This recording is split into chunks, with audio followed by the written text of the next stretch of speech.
We do. So earlier this morning, Minneapolis was the site of an ICE officer-involved shooting. We've preliminary information that has been coming out know that allegedly the woman who was shot was a woman, according to Mike Tobin, who is there still on scene. Mike Tobin, if you're there, let's get the latest from you. Oh, okay. So we're going to bring it back to the couch as we talk about this. Harris, you were monitoring the tweets that were coming out from leadership there in Minneapolis, and it seemed that immediately upon learning of this ICE-involved shooting, we do know that all ICE agents are safe, but that leadership there was tweeting out about getting ICE out of Minneapolis, although Mike Walls allegedly has urged people to stay calm. What are your thoughts as this develops? Well, leaving the politicians doing what they often do, Emily, I'll get to that in a second. But with this situation, just consider the backdrop here. You've got a state that's steeped in fraud. You've got federal agents on the ground arriving this week, taking a look at the $9 billion. And some have said that's a modest number. We'll see as the investigations, plural, shake out. We know that the U.S. Congress and the oversight chairman, James Comer, they're looking at this. They are bringing in people. So you've got that going on there. You also have a situation that Sandra just mentioned to me, too, where you've seen a lot of police officers leave. I mean, it's not a friendly place for cops. And because law enforcement isn't allowed to do its job. And so you've had a whole lot going on in the backdrop of this. And why is that important? All eyes on Minnesota right now. You have ICE agents on the ground trying to do what the president's goal is to do, and that is to clean up illegal immigration, violent, worst of the worst, out of the country first. ICE centers, they're trying to protect those detention centers, and our ICE agents have been under threat. A whole lot going on. It is a concoction for anything to happen. So we've been watching this story without a lot of detail, but now take a look at the middle of your screen. This is what we heard early on, and it didn't really make sense, Emily. Yeah. So this was a shooting, but it was a ramming. Now we can see the remnants potentially of that with the white car and a vehicle behind it. We don't know all of the details or how that ended up, but we know that that's been a focal point as all of these vehicles now are lining the street. Residential area. Imagine what that feels like. You're looking outside, you've got people, law enforcement, you've got federal agents, everybody in your yards on that street. And now finally some details that a woman reportedly has been shot. We don't know conditions of people. We don't know any of that from the ground. But in the meanwhile, we have Makeup Jacob Frey of Minneapolis. I'm aware of the shooting involving ICE agent at 34th Street in Portland. The presence of federal immigration enforcement agents is causing chaos in our city. He tweets us in the middle of all of this. We're demanding ICE to leave the city immediately. We stand rock solid with our immigrant and refugee communities. I don't know what he knows, but we're going to need to know a lot more information like the facts and not his opinion. Now, we had a reporter on ground earlier, Mike Tobin, who talked to us about the allegations thus far. This ICE officer-involved shooting involved the person who was shot, a woman, and allegedly involved a ramming incident, which there on your screen you can sort of see. If they pulls out further, you'll see what looks like three vehicles that were sort of tangled together. And then you see there that group of people that, as Mike Tobin described it, sort of descended on the site of where it occurred. Now, there is tape keeping those people at bay. And he talked about sort of the knee-jerk reaction of these individuals that often do descend on where there is an ICE officer-involved situation. We see here now plenty of space in between those protesters or gatherers there and what looks like the scene of that shooting, or at least the ramming. John, your thoughts as we see this unfold before us? Well, Emily, of course, we need to see more facts. Yeah. But I can tell you the broader picture here is this is what's going to happen in sanctuary states like Minnesota or California or New York, where local officials, if they're not tolerating or at least encouraging resistance to the execution of federal law. No one doubts here that people here are in violation of federal immigration law, that ICE agents have the right under the Constitution to go and execute warrants, to go and detain people in violation of law. And state officials are not allowed to do what the mayor, according to Harris, just said, kicking federal agents out of a state. That is impossible under the Constitution. His mayor, once again, has showed he's not fit for office. Also inciting violence. Yes, he's encouraging resistance to the execution of federal warrants. And so, unfortunately, you're going to see people in Minneapolis and Minnesota rush out to try to stop federal agents from doing their duty. And these state officers, instead of encouraging it, instead of saying federal officers should be kicked out, they should be arresting and prosecuting people there. John, we have more facts now. Our own Michael Tobin, who's reporting on what is happening on the ground there in Minneapolis, is confirming that today ICE officers in Minneapolis were conducting targeted operations when rioters, he say, began blocking ICE officers, and one of these violent rioters weaponized her vehicle, attempting to run over our law enforcement officers in an attempt to kill them. An act of domestic terrorism. An ICE officer fearing for his life, the lives of his fellow law enforcement, and the safety of the public fired defensive shots as a response. The alleged perpetrator was hit and is deceased. Thankfully, the ICE officers who were hurt are expected to make full recoveries, and we do pray for them. This is a direct quote coming in now. This is the direct consequence of constant attacks and demonization of our officers by sanctuary politicians who fuel and encourage rampant assaults on our law enforcement, who are facing a 1,300% increase in assaults against them and an 8,000% increase in death threats. This is an evolving situation, and we hope to get more details soon. Can you tell where that quote came from? This is from Mike Tobin, per his sources, on what is happening with the ICE officers on the ground there. By the way, 1 o'clock, top of the hour, 1 o'clock Eastern time, we are expecting to get a news conference on what exactly happened there. But I do believe this is Mike Tobin's reporting directly from ICE. So I believe that's attributable to ICE. Yeah, you and I are looking at the statement, and some of it's in quotes and some not. And then just the caveat that we always say that this is an evolving situation. Things will come in. That news conference will be critical. And Emily, just look at the middle of the screen there. I don't know if we could pull out on the bottom right of what everybody else is watching, but we can see it bigger here in the studio. Just a huge number of law enforcement that are now on the scene, walking between their squad cars. Vehicles have pulled up in every single direction at 34th and Portland and South Minneapolis as they work the scene. That is a huge show of force there. You now see a line of officers that are keeping some sort of a perimeter now as well. Well, and the line of officers is necessary because according to some of the footage that is circulating online, the rioters who were present were throwing snowballs and ice at the ICE officers who were trying to manage this scene. So the protest is still ongoing, or at least was not too long ago, in which they were actively obstructing law enforcement from doing what they needed to do on the ground. And I'll just note that this is also within the context of just a day ago, we learned that ICE officers were being told that they couldn't stay at one of the hotels in Minneapolis because the hotel didn't want to aid immigration enforcement measures. So there's clearly a coordinated effort here to prevent the federal government from simply enforcing federal immigration law. And again, this is happening in just about every sanctuary city and state around the country. Well, and there's a fine line as these events unfold to what we will learn what occurred between, resistance and violence. And when you throw snowballs and people say that's not a big deal, what if it's a white cue ball, which I've experienced in certain situations reporting on? What if it's an ice ball, which can cut your face? I mean, there's no such thing, I think, as a benign resistance whatsoever to them effectuating their duties. And we know, John, that the highest risk to officer safety is indeed in executing warrants. And here, when the sort of public writ large is encouraged to resist and does resist, then situations can unfold rapidly and without any type of stymieing that rapid escalation to here, which is of violence. And I know thus far I can't see any type of struggle in the people who have appeared thus far on our screens. It doesn't seem to be that those that have arrived are engaging in a jostling yet. I don't see that. I'm not sure if you guys do.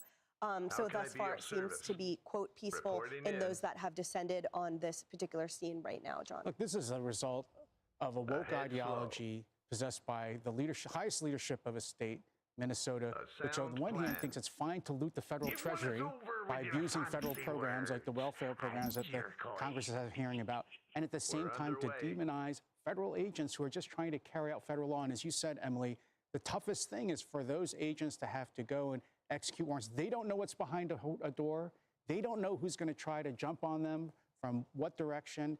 And for them to have to use self-defense, force in their self-defense is unfortunate, but it also gives you an indication of how heavy the resistance is, the kind of danger that is arising in places like Minneapolis.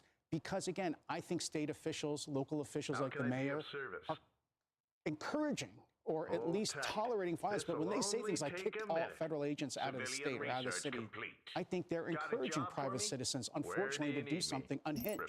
Like what we see this driver of this white car who had to be shot by ICE officers. And thereby incentivizing it, because as he's saying, in these refugee immigrant, communities, that'll take the pressure off of all of you. You got to get these guys out. I mean, that's inherent in what he's saying. That's not reading between the lines. Read his words. Based on DHS sources, this is another vehicle ramming incident in a long list. At least 100 vehicle attacks against federal law enforcement have happened since January 20th of 2025. So we've already lived through nearly a year of this. You were talking about the real threat that something like this is on those federal officers and agents. Absolutely, that's true. I didn't say 10, I said 100. And they need the support and cooperation of the local police. Now, these ICE agents, federal agents, DEA agents, ICE agents, ATF, they go to execute a warrant.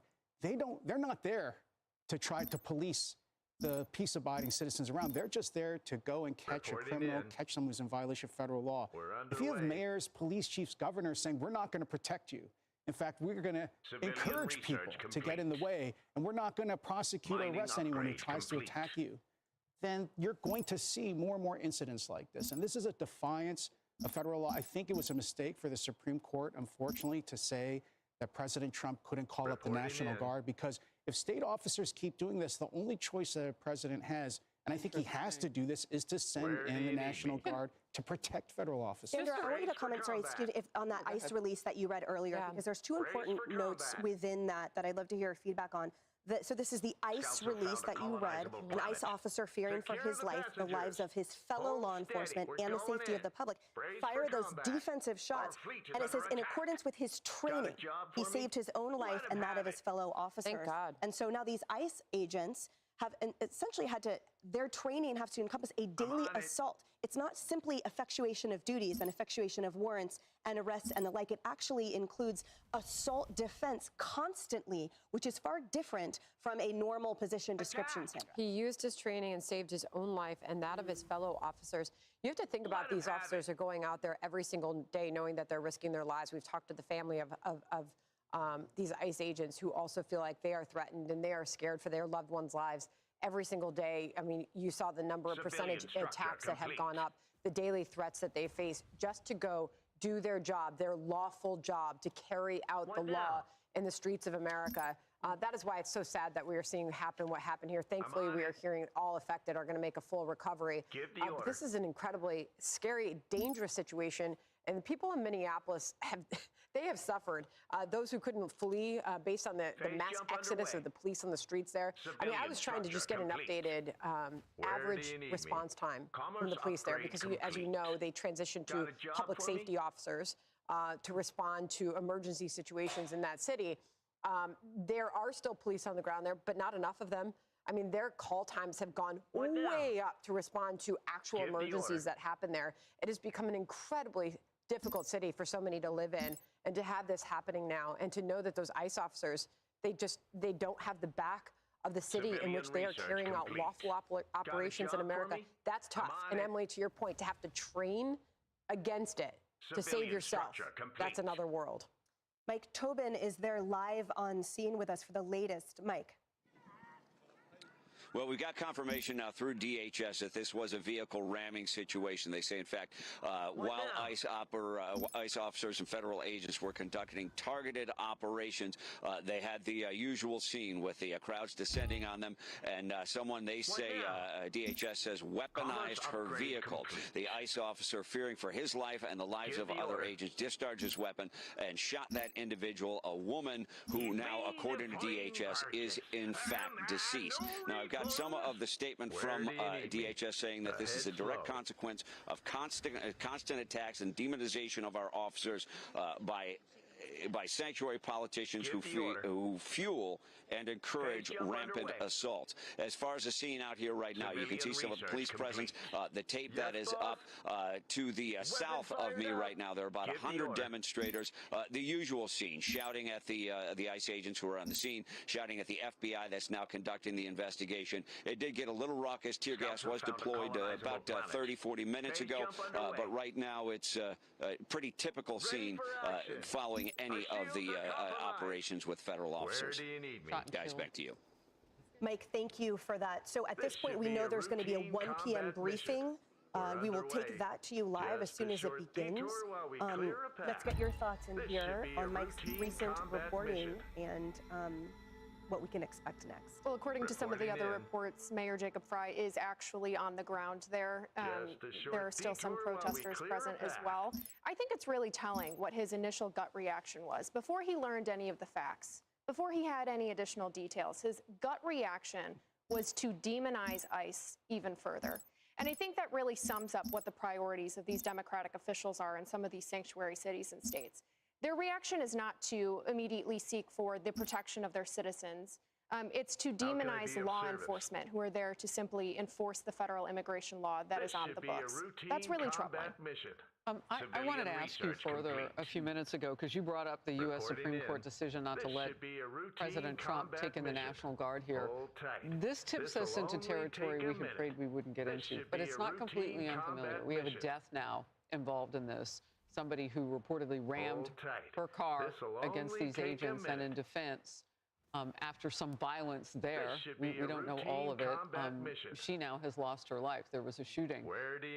We saw with that detention center, one of them, we had them in Dallas and Chicago, but they had detainees.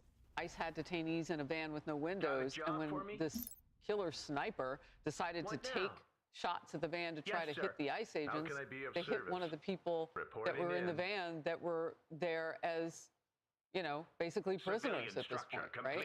So we've seen death before. Now it's on the streets of Minneapolis. Is this a move now? Is it time now for National Guard? And would the Supreme Court readjust its decision, get out of the way? What do you think? Yeah, Harris, unfortunately, we have seen state officials in our history try to stop the federal government from enforcing valid law. Desegregation. After Brown versus Board of Education, these Southern governors did something similar. They tried to stop desegregation in our schools. And so there is federal law that was passed by Congress that sets a condition, and then what can you do? And the condition seems to me to have been met. You have groups of people, even maybe involving state officials, who are trying to block the enforcement of valid federal law. Here are the immigration laws. What can you do? So the Supreme Court, I think incorrectly, but the Supreme Court said you can't send in the National Guard right away until the president has tried to restore order, has tried to protect federal agents with the regular forces. Everyone used to think regular forces meant ICE agents, DEA agents, law enforcement. But the Supreme Court suggested regular forces means the armed forces of the United States. So it creates this bizarre, counterintuitive method, which is the president is going to have to send in the 82nd Airborne first, or the 101st Airborne, which, by the way, Dwight Eisenhower sent in to desegregate the schools in the South. And if that fails, only then can he send in the National Guard. So, unfortunately, according to the Supreme Court, the president is going to resort to some fairly vigorous methods here. Do you think he's justified in doing that now? I think we can see that on the TV screens where you've got politicians saying federal agents get out, and you've seen this kind of disorder when you're just trying to execute an ICE warrant. I think this is showing that kind of resistance to federal authority. Well, and Trump himself has also said that the Insurrection Act is very much so still on the table, in large part because of the Supreme Court ruling, which essentially left him no other choice. Yeah, that's if he wants to restore order on the streets, it very well may be the case that he has to invoke the Insurrection Act. All right, we're going to pull away from this for just a moment for a very short break. Breaking news in the state of Minnesota today, South Minneapolis, a shooting involving ICE. And we will get right to it again right after this. Hey everyone, I'm Emily Campagno. Catch me and my co-hosts Harris Faulkner and Kaylee McEnany on Outnumbered every weekday at 12 p.m. Eastern, or set your DVR. Also, don't forget to subscribe to the Fox News YouTube page for daily highlights.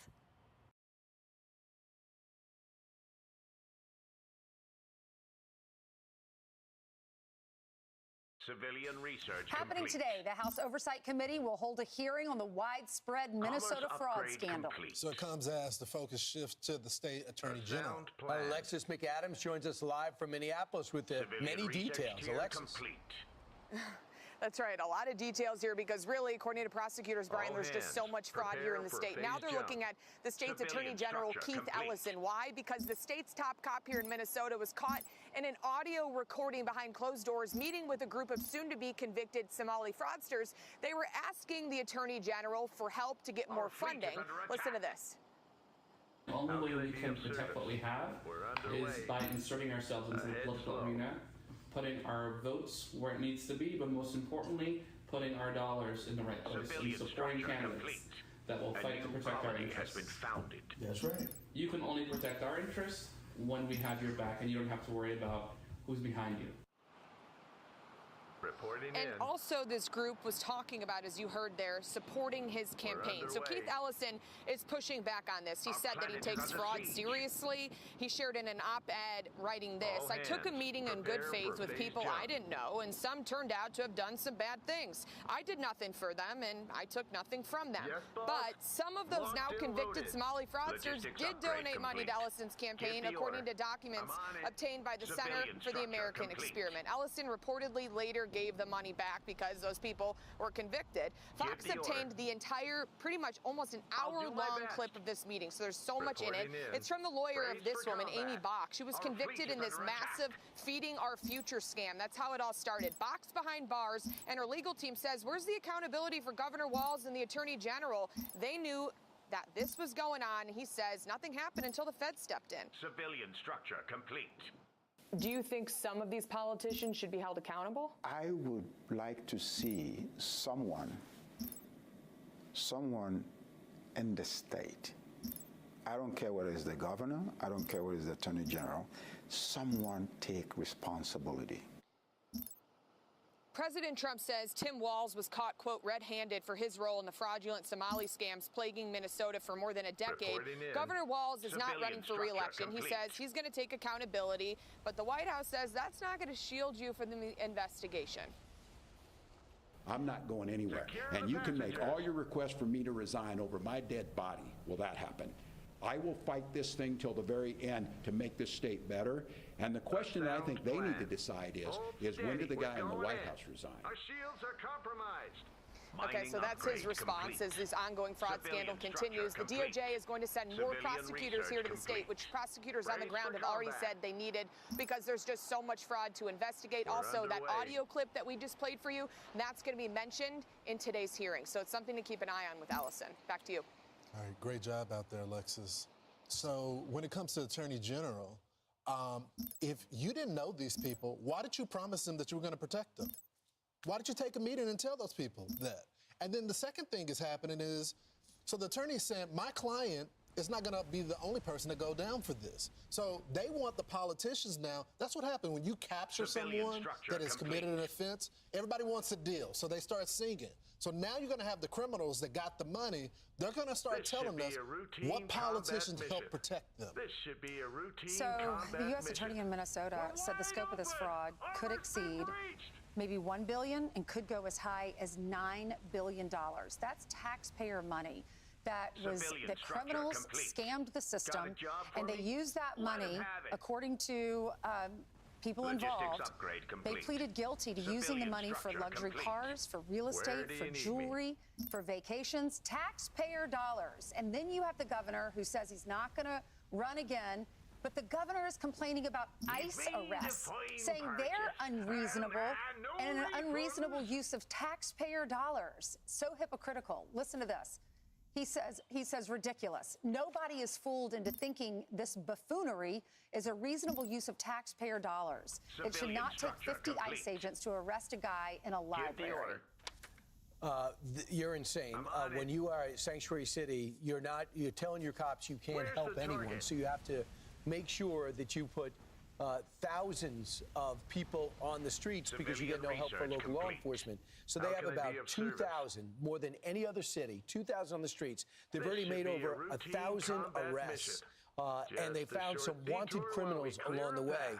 So after they came out with a statement calling basically ICE agents and their actions buffoonery, we put that question to ICE Director Todd Lyons. Unlock more civilian slots. Not only is obviously we're focused on the fraud, right? But the mayor's right. There is a lot of work for us to do, and it's the fraud of immigration enforcement. So we have so many people that are in Minnesota right now that have violated immigration law by falsely claiming asylum, lying on their refugee status. There are so many individuals, not only Minnesota, across the United States, but we're focused on Minnesota because there's such a draw, because these individuals can go to these sanctuary jurisdictions and just hide in plain sight and get the support they need from elected officials. So we are going to focus on that. We are focusing on the people of Minnesota. We're going to make sure that the people who aren't supposed to be in Minnesota are no longer in Minnesota. And they've already arrested over 90 individuals, many of them of Somali descent, the majority of them of Somali descent. The second thing I would say is the governor, ICE would not have to use 50 agents for one person if you guys and your people in your party weren't doxing them and there wasn't assassinating threats and the assaults against them didn't raise over 1,000%. And if local law enforcement, if they had the go-ahead by the governor to work with ICE. This will only take a minute. I'm Steve Doocy. I'm Brian Kilmeade. And I'm Ainsley Earhart. And click here to subscribe to the Fox News YouTube page to catch our hottest interviews and most compelling analysis. Maximum civilian orbit slots reached.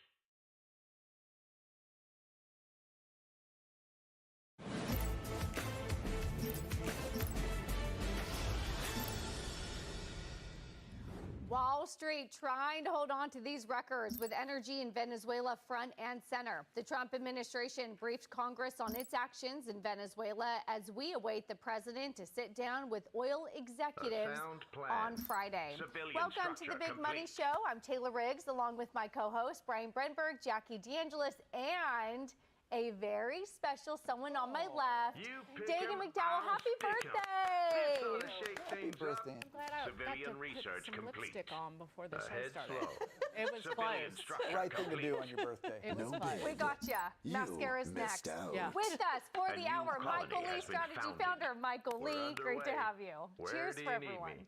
President Head Trump slow. announcing that Venezuela will transfer about A 30 to sound 50 plan. million barrels of sanctioned oil to the United We're States. underway. Oil that will be sold at market prices with the proceeds controlled by the White House. Energy stocks climbing on expectations that American firms will be involved in reviving Venezuela's long-neglected oil sector. So, is this a bullish moment for markets?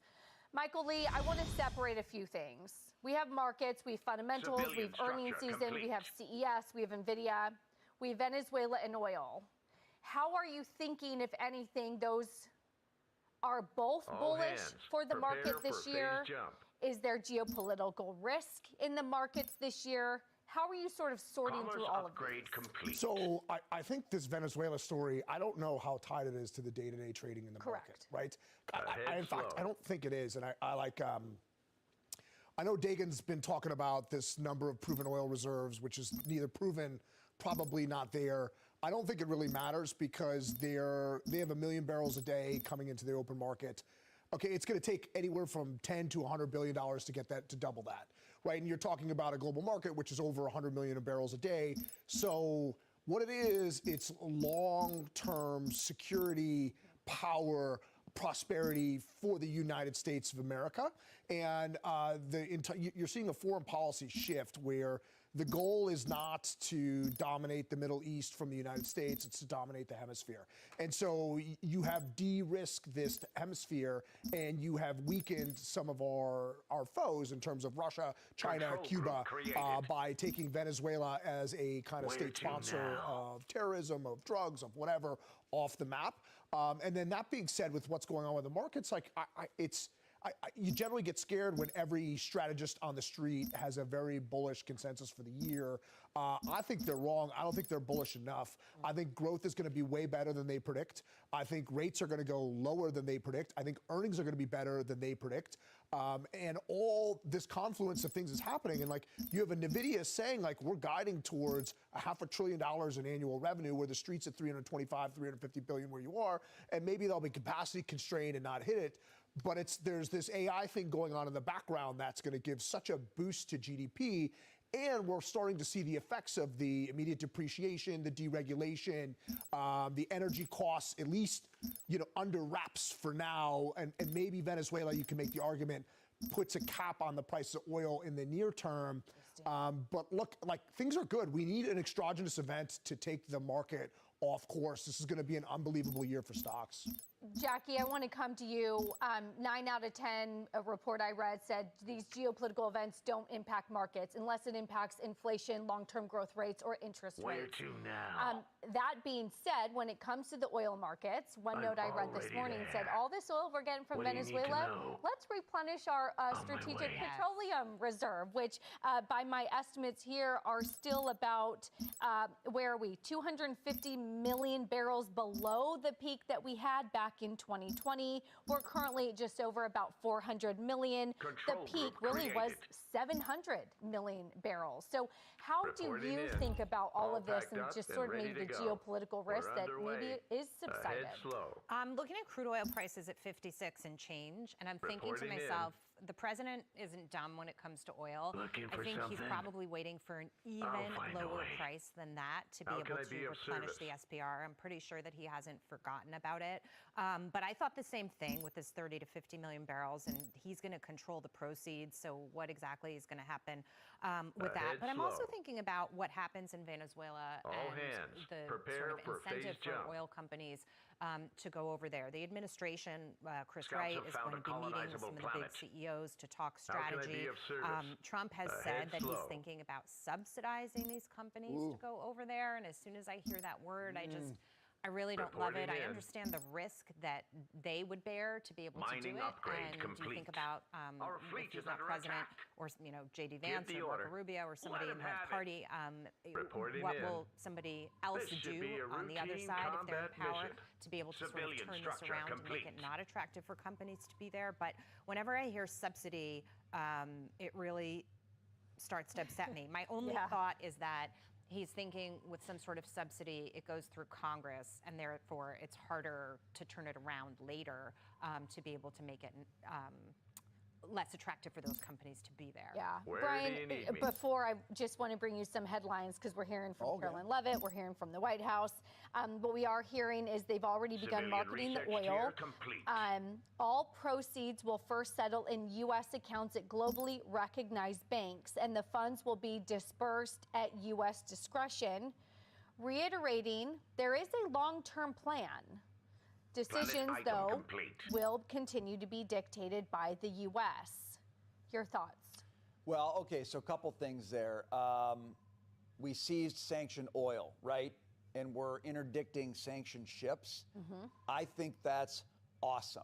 For way too long, the U.S. has said one thing about sanctions Scouts have on found a bad actors colonizable planet. and hasn't done anything. And now we're doing things, and we've got a deterrent effect. So I love that. I don't know what their long-term plan is.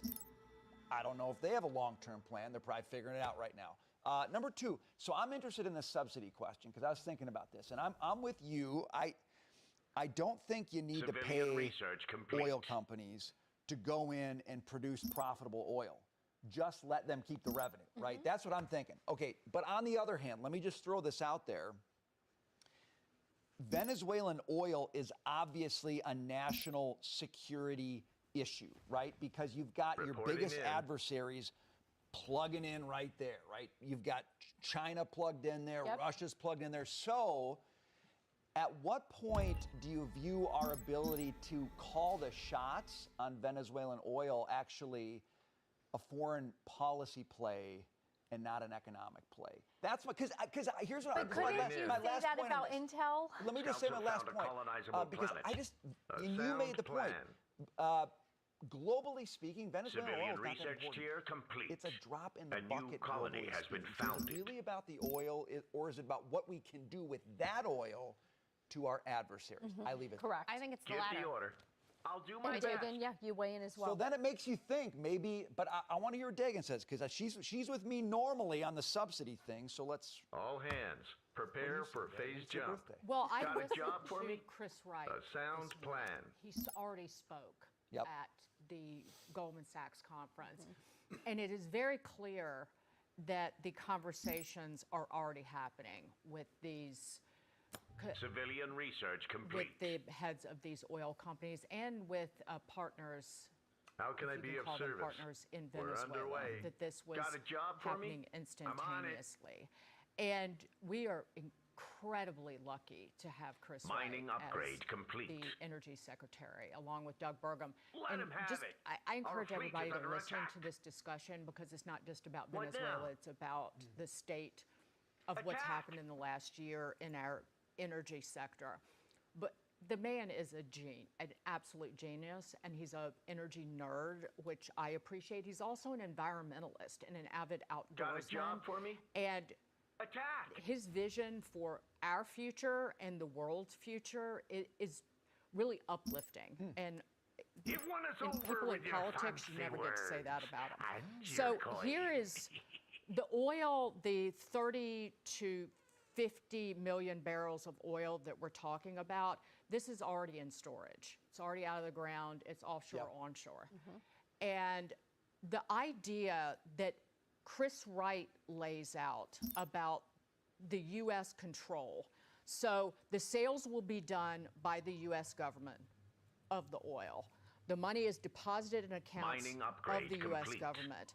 And then the money would eventually flow him have it. back to Venezuela. We will control Civilian research the oil complete. sales, and that gives us leverage to drive change in Venezuela. Said Scouts have a found different way, colonizable planet. he was asked about the compensation of oil companies for participation in Venezuela How can I and be then of getting service? concurrent We're returns. underway. And he said, there's an active dialogue Got a on job for me? conditions to make capital flow back to Venezuela to benefit sir. everyone. That's the How can I U.S., be of service? Venezuela, and the oil companies who were there before the collapse under Hugo Chavez. And, well, their assets were essentially underway. seized under Hugo A new Chavez. colony has been There's founded. an active dialogue happening. We're going to require cooperation and put pressure on Venezuela. If we control the flow of oil and the sale of that oil and the flow of cash from those sales, we Let 'em have have it. large leverage.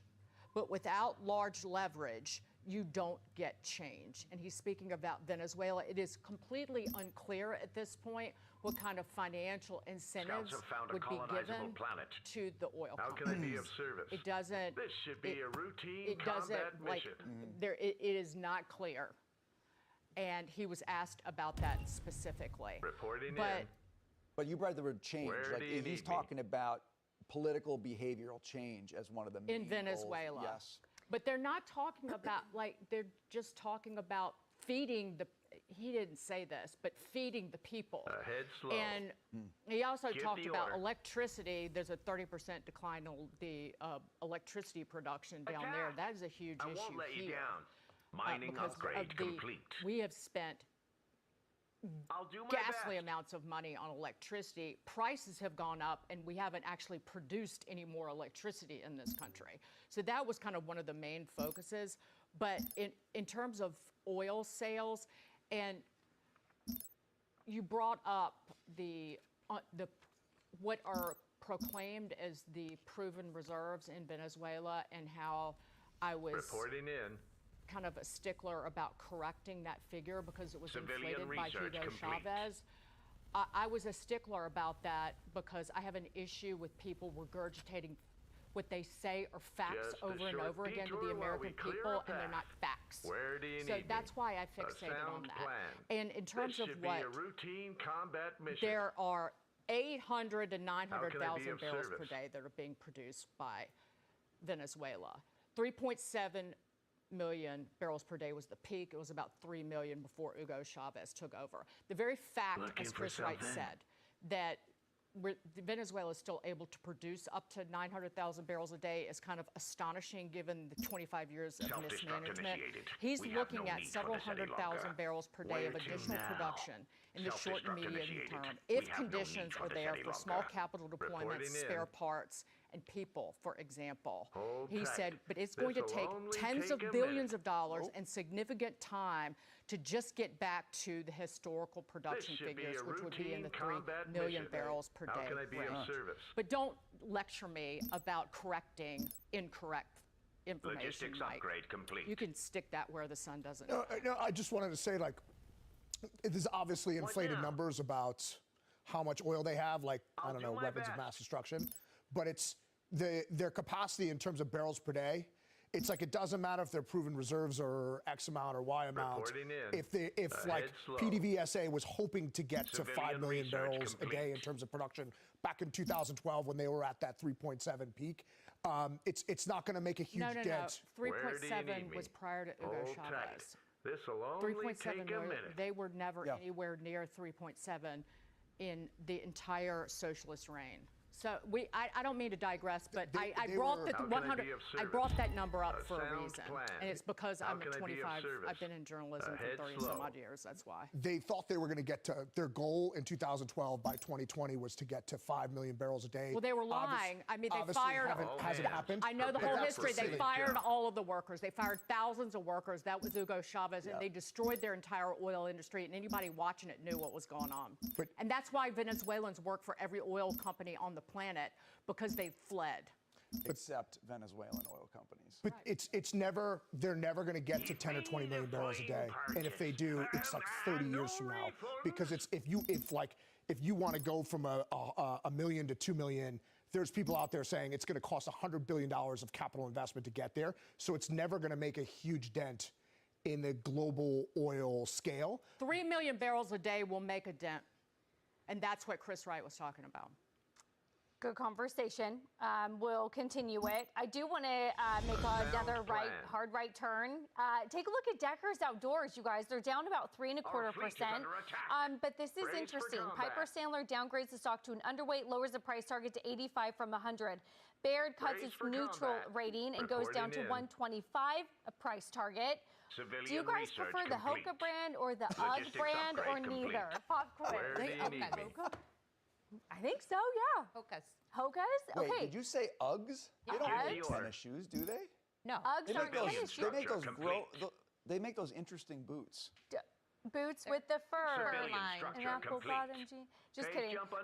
So look, the brokerage are citing big discounts in the Hoka and the UGG brands, saying that it's a concerning signal that they have to discount so much, citing an unhealthy consumer for that brand. Okay. But I'll be looking. Kind of a premium brand for like real runners. How can I be of service? I'm not a real runner. Not anymore. Not anymore. Oh, really? See, I'm behind the times. We want to hear from you. They wear out really, really quickly. No kidding. Yes. They're very poofy on the bottom. See, that's why I don't love the poofs, but I'm like the old school, like on fan. Okay.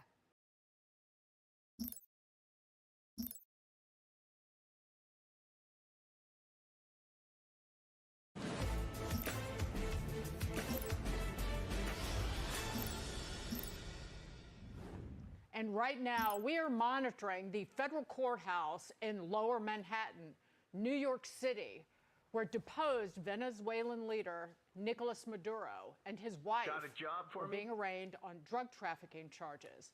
This comes after their stunning capture by the U.S. military. Welcome to the Big Money Show. I'm Dave McDowell, along with my co-hosts Taylor Riggs, Brian Brimberg, Lou Bassanese.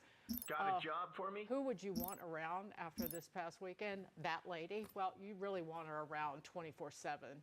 Kennedy, host of Kennedy Saves the World, an all-around superstar in some late 80s neon. Right, that's absolutely right. I'm bringing it back. No, it never went away. That's absolutely right as well. I love you. President Trump says his decisive action in Venezuela will help restore security across the Western Hemisphere. We built Venezuela oil industry with American talent, drive, and skill, and the socialist regime stole it from us during those previous administrations. We're going to have a presence in Venezuela as it pertains to oil because we have to have, we're sending our expertise in. What now? So you may need something, not very much. But no, we're going to be taking out a tremendous amount of wealth out of the ground. Give the order. Venezuela holds the world's largest proven oil reserves. Does it?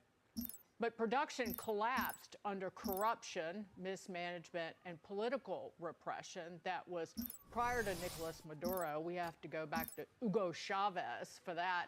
The backlash entirely predictable. The far left rushes to defend a socialist strongman. You know the No Kings protest? Well, they love a king because their king has been deposed. while Venezuelan exiles celebrate accountability and the promise of freedom. Ideology always tells you where people land and what they protest for. The bottom line, this wasn't nation building. It was about energy security, regional stability, and reasserting hemispheric control. Let's go to the White House, where Edward Lawrence has the very latest on this. Hey, Ed. Hey, Dagan, yeah, like you said, we are watching to wait and see when Maduro and his wife make their first appearance in court. Now, oil prices overnight, they've remained pretty steady on this. Analysts are saying that this actually could be a good thing long term for the U.S. in terms of gas prices. A stable flow of Venezuelan oil on the global market reduces the price of a barrel of oil, and that reduces the price in turn of a gallon of gas in the United States. Now, the reserves, 303 billion barrels is what Venezuela has. You said it, largest in the world, more than Saudi Arabia. It's 757 times more than the U.S. Strategic Petroleum Reserve. At today's prices, that would fetch about $17 trillion. Senator Rick Scott, in the last hour or so in a news conference, says that this will be good for America. We're going to have a new trading partner. People we know, our friends and our family, are going to be able to live their dream in Venezuela. We're going to have lower oil and gas prices. We're going to have a great trading partner. This is going to be outstanding. So Maduro let a lot of the pipelines fall into disrepair for oil in Venezuela. The Venezuelan oil is a favorite type of heavy oil that the U.S. Gulf Coast refineries like to process. Democrats try to spin this as a transaction move by President Trump to enrich U.S. oil companies. The president does say that the oil industry, with help from companies around the globe, will help rebuild impoverished Venezuela and make it wealthy again. Now, in the U.S., overnight price of regular gallon of gas remain the same, $2.81 a gallon. It is down from a month ago. It is down from a year ago. We'll have to see if that trend continues over time. Back to you, Dagan. Thank you, Edward. Edward Lawrence at the White House. Lou Bassanese, I'm so glad you're here today. So in the intro, and we've heard regurgitated over and over and over and over again since early Saturday, world's largest oil reserves in Venezuela. No. Yeah, not so much. I mean, there's a lot of hot takes over the weekend that are a hot pile of you-know-what. Because if you look at it, let me ask you this question. If you could go back in time and play poker with Hugo Chavez, would you trust him? Absolutely not. And he's the one that raised that reserve number to $303 billion. It was about $50 to $80 billion before that. So first things first, that headline number, completely wrong, not factual whatsoever. Second thing. Can we get rid of that graphic? Yeah, second thing. But doesn't Venezuela have a lot of oil reserves? I mean, maybe it's not the biggest, but it's the pretty U.S. big, right? U.S. conventional and unconventional has 200 billion barrels. So we have it's more. a lot. It so might it's just a lot. not be the most. Now, I'm just correcting the record because I've heard a lot of stuff over the weekend that nobody knows because it's been under control of socialists for a quarter of a century. What's another and those numbers were inflated, to your point, right, they're self-reported by to OPEC. Hugo Chavez. Go ahead. Yeah, they're self-reported to OPEC, so who trusts self-reporting organizations? You shouldn't, right? Trust but verify. The other thing is it's a heavy crude, very heavy, almost pavement that hasn't dried it so thick. It's hard to refine, hard to process. It commands a discount. People that want to refine it have to actually pay $7 to $10 less for it, otherwise the economics don't work. The other thing is, like you pointed out, this entire industry in Venezuela has been left to decay. It's like finding the old Cadillac that's been sitting in the yard for 20 years. And yeah, it's got good bones, but it's going to take a lot of work to revive that. So there's no immediate impact to supply. There's not going to be a glut. There were people out predicting that oil would open today below 50. Not a chance. Then the whole Permian's not profitable at $50 a barrel. So we're going to find new equilibrium. I think long term, as Edward was saying, this is a very strong benefit to the United States, energy security, independence, another provider, and it takes some supply away from China. How can I be of service? I'm staring. Civilian structure complete. Because what now? Just, I'm not going to ask. How can I be of service? You can ask a question. No, I just want to know what you're thinking about what went down over the weekend, because I don't see it as regime change, don't see it as nation. It's not regime change yet. I mean, the problem isn't what happened this weekend. The problem is what could happen in the unintended consequences.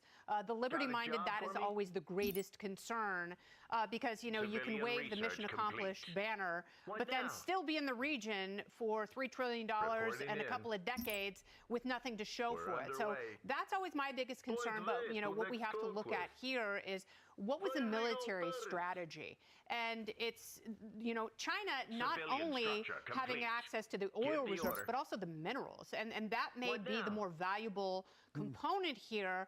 Our military needs the rare minerals that are coming out of Venezuela. China has known that for a long time. And China put the kibosh on the rare earth minerals they were exporting to the U.S. as a tariff play and a way to interfere in what the U.S. military desperately needs. They can find that in Venezuela. The problem is China has choked off so much of the supply in terms of manufacturing and refining, and then you have drones coming in from Iran, and you have Russian air defense system. So, this three-legged stool was becoming very problematic for the U.S. military, and this plan had been in place for quite some time. Now, if the Trump administration is able to execute these quick and dirty strikes, as they did with the Iran nuclear facility, and have no intervention after that, then that is a totally different form of foreign policy and military action than we have seen, certainly in our lifetimes. And if the U.S. is able to secure the minerals that we need for military and AI, then, will it be worth it if it doesn't cost us blood and treasure?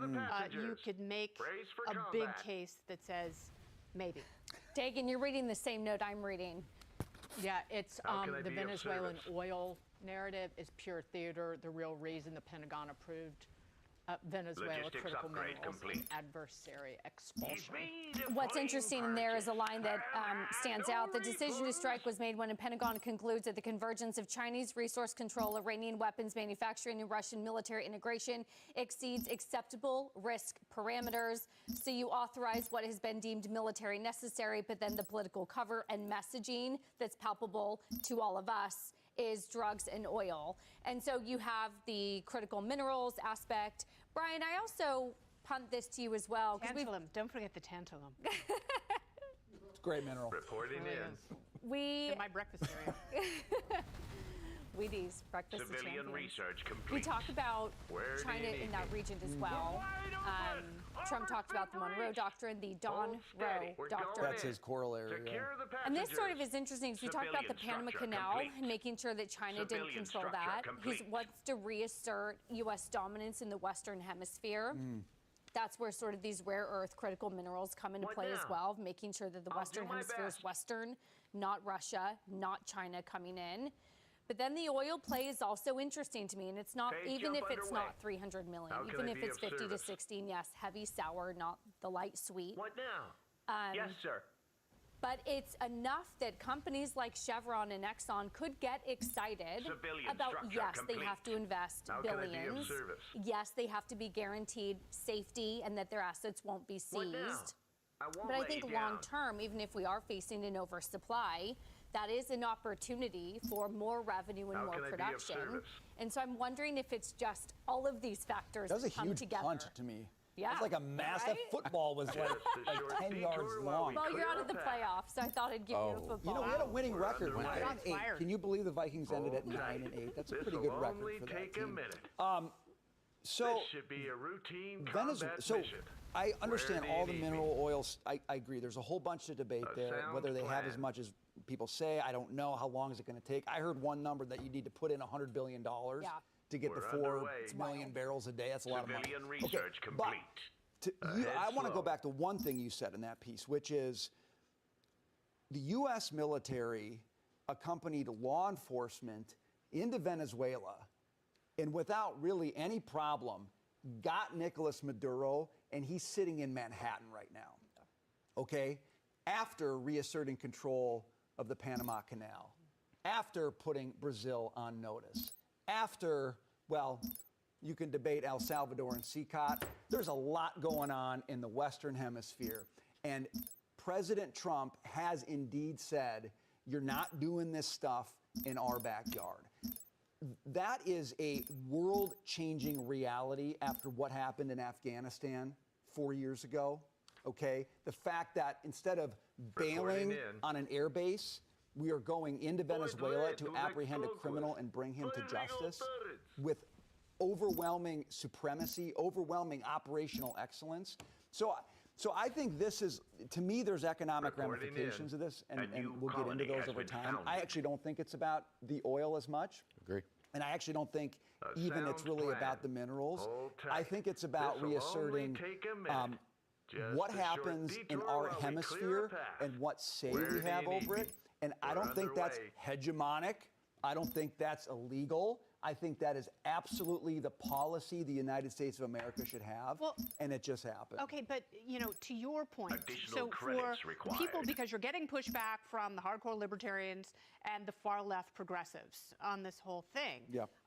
But if you're talking about hegemony, think about it, because at some point, you have to make a decision. Do you want Chinese hegemony? Because they do. Yeah. Like, they want global hegemony. And they're like, no, we'll take the Eastern Hemisphere, we'll take the Western Hemisphere. Like, we'll get into all the places we need to in order to box out the United States. Yeah. So, yes, you have to be, at some point, realistic about it. And, the realism does not dovetail with propaganda. That's what we always have to push back against. But, we have to consider the realities here and how does it affect us as Americans and families and parents and as individuals. Reporting in. One question raised by a number of people over the weekend, just privately, people who are concerned about China is, what's the U.S. going to do when China rolls into Taiwan? On what ground do we stand at this point? Just a question. Some notes coming out of the courtroom where Nicolas Maduro is wearing a black T-shirt over his orange top, towering over his counsel, uncuffed with hands free. He says he was captured and detained, wanted to go on, but the judge interrupted him and says there will be time to argue this case later. But not now. You deposed tyrant.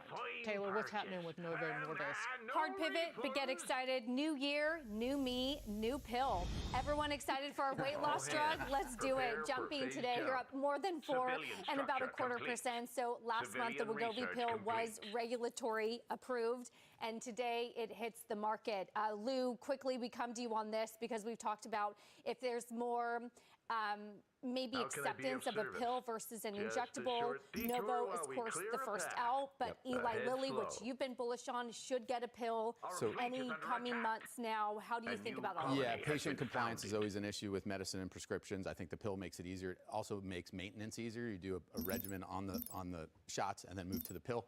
But I would say this, I'm a Eli Lilly shareholder. Novo Nordisk is a value trap. This is a stock that everyone's staring at and saying, look, this is really cheap, trading 14 times the earnings. They were the first to market, but they're getting passed by Eli Lilly because Eli Lilly's drugs have superior science. They target more than one receptor.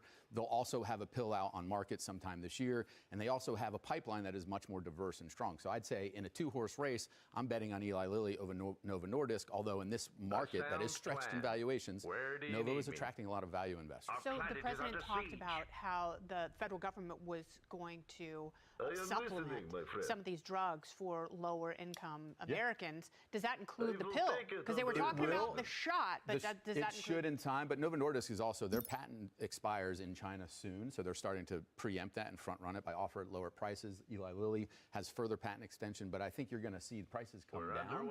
Volumes are going to keep going up significantly. I mean, these are drugs that sell $40 to $40 billion a year. Mining upgrade complete. Prices and BMI all coming down. Yeah, at the same time. Civilian structure New year, complete. new me.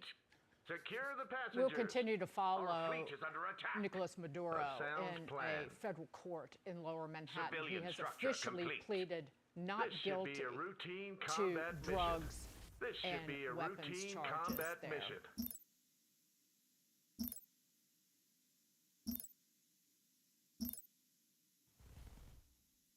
I want to take us now to Minneapolis, Minnesota. We are hearing from the U.S. Homeland Security Secretary, Kristi Noem. Agree that in this situation it was preventable. I've spoken to the president today on the situation here on the ground. I also just got off the phone a little while ago with Governor Walz and spoke to him as well. I want to reiterate first with all of you the facts of what happened today. At 10:25 a.m. Central Time, Immigration and Customs Enforcement were carrying out lawful operations here in Minneapolis.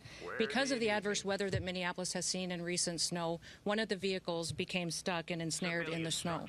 Law enforcement were attempting to push out this vehicle, and when a mob of agitators that were harassing them all day began blocking them in, shouting at them, and impeding law enforcement operations. ICE officers and agents approached the vehicle of the individual in question, who was blocking the officers in with her vehicle, and she had been stalking and impeding their work all throughout the day. ICE agents repeatedly ordered her to get out of the car and to stop obstructing law enforcement, but she refused to obey their commands. She then proceeded to weaponize her vehicle, and she attempted to run a law enforcement officer over. This appears as an attempt to kill or to cause bodily harm to agents, an act of domestic terrorism. The ICE officer, fearing for his life and the other officers around him and the safety of the public, fired defensive shots. He used his training to save his own life and that of his colleagues. He was treated at a local hospital, has been released, and is now with family. I encourage the American people at this point in time to pray for him, but also to pray for the deceased's family and her loved ones. Today alone in this country, there have been 4 different domestic terrorist attacks on federal officers by the ramming of vehicles. 3 of them happened here in Minneapolis. We've seen over 100 of these vehicle rammings happen in just recent weeks, and this must stop. ICE alone is facing a 1,300% increase in assaults against them and an 8,000% increase in death threats against all of them. In fact, the very same officer who was attacked today had previously been dragged by an anti-ICE rioter who had rammed him with a car and drug him back in June. He sustained injuries at that time as well. And let me remind you why we're all here in this city today and why we've been here. In communities across this country and here in Minneapolis, we're just enforcing the laws that we have in this country. For years under President Biden, tens of millions of dangerous criminal illegal aliens, terrorists, and suspected terrorists were allowed to invade our country over our southern border. They were allowed to steal, to defraud, and to perpetuate violence against American citizens. Regardless of who your mayor or who your governor is, President Trump promised every single American that he would make America safe again. He promised every single American that he would work to protect them from dangerous criminals. Since Governor Walz has been in charge of Minnesota, we have seen homicides go up by over 50%. That's also during Mayor Frye's tenure as well. Since President Trump took office, Governor Walz has released over 470 violent criminals back onto the streets here in Minneapolis. He has another 680 of them still within his jurisdiction that he could give to us today to face the consequences for their crimes. Because Governor Walz and Mayor Frye refuse to protect Minnesotans, and instead they protect these criminals, that's why we're here. And we didn't just show up yesterday, we've always been here. But we're surging operations because of the dangerous situation we see in this country, and because we're no longer going to allow illegal criminals to damage and harm, to kill, to sexually abuse, to proliferate drugs, and to steal American taxpayers' dollars.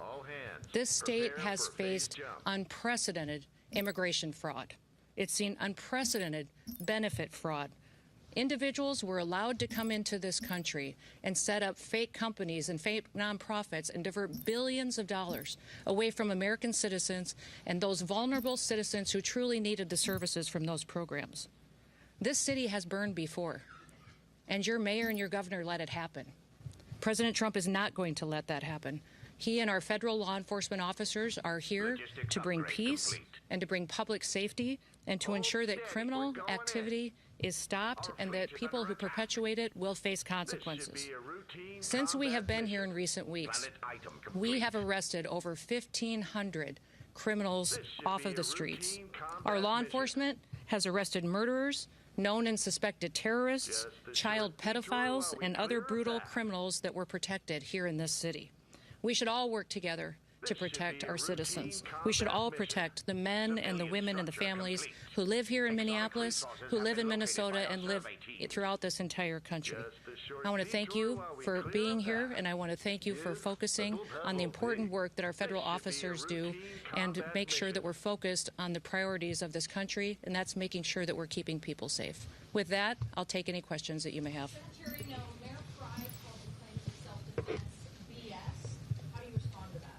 I say that he doesn't know what he's talking about. It's very clear that this individual was harassing and impeding law enforcement operations. Our officer followed his training, did exactly what he's been taught to do in that situation, and took actions to defend himself and defend his fellow law enforcement officers.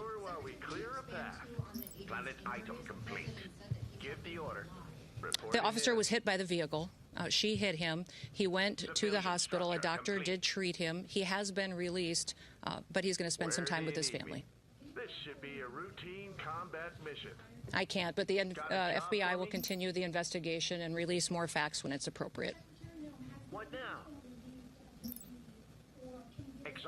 No, we're following the standard protocol procedures we do in situations like this. When there's an officer-involved shooting, we make sure that we get the facts and that we are getting the statements from everybody involved and make sure that investigators are handling the decisions. This should be a routine combat mission. Hold tight. No, we're still out on the streets doing our work to get dangerous criminals off of the streets of Minneapolis. Civilian structure complete. You know, Tim and I have known each other for years. We served in Congress together. We both ran for governor the same year and have served as governor at the same times. So we were colleagues, and we discussed what happened here today. We have two very different viewpoints of it. I talked specifically about the fact that we have laws. They need to be enforced. He knows that I believe sanctuary policies have protected criminals and placed a priority of them over the citizens that live here, and he knows we'll continue to do our work, and I encouraged him to work with us. We've never had a cooperative arrangement with law enforcement here. Whenever we've done investigations, whenever we've done police work, when we've been doing what we can to bring people to justice for the crimes that they commit, we haven't had the cooperation of the state of Minnesota or the city police here under the mayor's direction. If you talk to any of these federal law enforcement officers, they'll say that when they call for backup in a situation, that it's hit and miss. They were grateful today that the police chief and local law enforcement showed up at the scene and helped secure it to make sure that nobody was harmed and that the FBI could do their work. But I would encourage them to work with us, that we could form a partnership that would make sure that individuals have the opportunity to have a safe Minneapolis. Over here.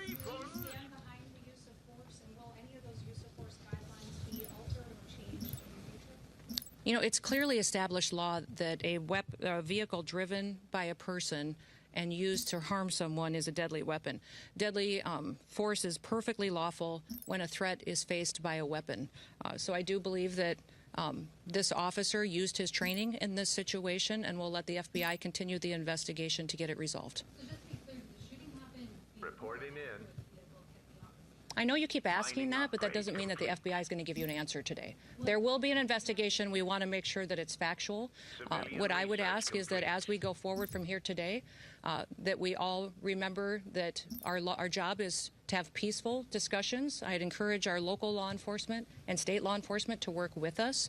We are going to continue to operate here in Minneapolis and in the state of Minnesota to make sure we're going after dangerous criminals. One of the key focuses that we've had here is a focus on individuals who are sexual predators and are involved in child exploitation. When I was just here yesterday, we arrested individuals who were charged with criminal assault and sexual assault and people that exploited children. Why would you want to keep them on your streets? President Trump has promised to go after the worst of the worst, and that's exactly what we're doing in Minneapolis. By not working with us, Governor Walz and Mayor Frey are putting those criminals and prioritizing them over our children and our grandchildren. Civilian structure complete. And that's simply not true. He said that to me on the phone, too, so I'll get him the documentation that he needs so that he knows that we would love to coordinate with him. He doesn't give us access to any information on criminals, let us know who he's detained, doesn't honor our detainers, and has individuals and criminals in his jurisdiction that he won't turn over us today, too. Yes.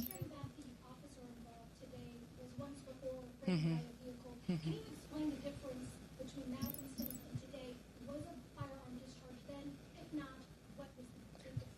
I won't speak to that case right now, but we can get you the details and the information on that.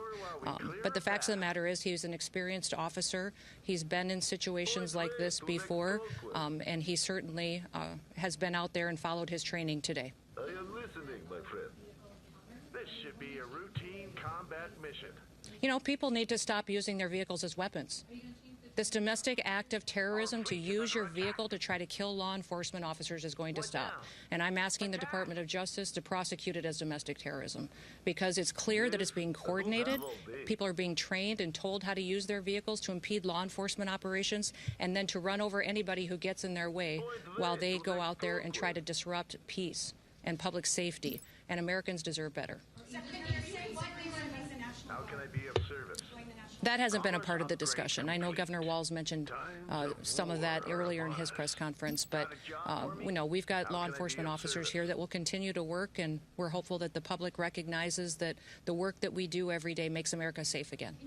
With that, Civilian structure complete. we had law enforcement officers that were out there doing an enforcement action, and a vehicle got stuck in the snow, and so they had called for other people to come and help them get that vehicle out. Those officers were trying to free the vehicle when the harassment started, when the protesters were out there impeding their vehicles and preventing them from leaving the scene. I won't speak to that. We're underway. Mm-mm. I will let the FBI decide. Were they on target today when they were in that neighborhood? They were returning back to headquarters, I believe, to start a new operation, had just completed one. Well, thank you. What's that? I was one of the vehicles that ICE officers were using, but remember, when we operate in a task force model. So we have other federal agencies that work with us, and we're very grateful for that. We have CBP officers, the FBI, DEA, ATF, all of those all work with us every day in a task force model, and we appreciate it. We'd love to have the state police, and we'd also love to have the Minneapolis police chief and his team be alongside of us while we're out there doing those enforcement operations. With that, we'll get you more information as it is revealed, but thank you and everybody. Let's work together to make sure that we can continue to help the city be safer, get more criminals off the streets, and ensure that our public has the opportunity to pursue the American dream in a city they can be proud of. Thank you. That's the US Homeland Security Secretary Kristi Noem speaking there in Minnesota, defending the actions of ICE officers there after this event, which has left a woman dead. You're seeing the pictures on your screen here, the aftermath of what took place here. As you heard, the Homeland Security Secretary is classifying this as a domestic terror event, claiming that the vehicle was used as a weapon against these ICE officers. We'd seen reaction earlier from President Trump. He says the woman, in his words, was very disorderly, obstructing and resisting. And he says then violently, willfully and viciously ran over the ICE officer. He claims it was an act of self-defense. This is an incredibly disputed event, though, at the moment in the United States, down partisan lines. It's being disputed by the Minneapolis Mayor, Jacob Frey. He says the video you're seeing on your screen of the shooting directly contradicts what the government's narrative. He calls it the government narrative garbage. Top Democrats as well are calling for an investigation into this. I wanted to bring the reaction too of the former Vice President Kamala Harris on social media. She says after watching the video, she says it's clear that the Trump administration's explanation of the shooting is pure gaslighting. So this is a very highly charged issue at the moment there in the United States. If we can bring the shots to you too, there has been protests on the streets near where this incident took place in Minnesota. A large crowd had been gathering there. You can see the live shot here, the helicopter showing the size and scale of the protests which are underway there in Minneapolis, Minnesota. Now, it's worth noting this scene is less than 2 kilometres from the location of where George Floyd was killed by police in 2020. Now, don't forget, nearly 6 years ago, that death triggered mass protests and unrest on the streets of the United States. So we're watching these scenes there incredibly closely in Minneapolis as to what is going to unfold. You can see it's now nighttime there in the United States, so we'll keep a close eye on things there. Times of war are upon us.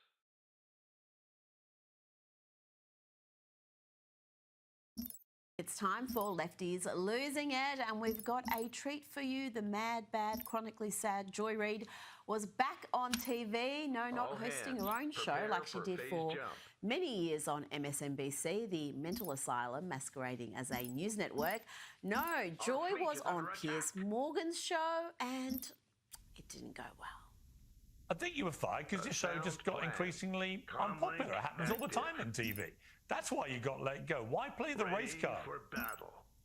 First of all, I love the fact that your play the race card is your version of the race card. You literally are so fixated on trying to racialize conversations with me, Piers, that I find it actually quite charming. You racialize more conversations in your tenure at MSNBC than any host in history. All right, Mark. All right, Piers.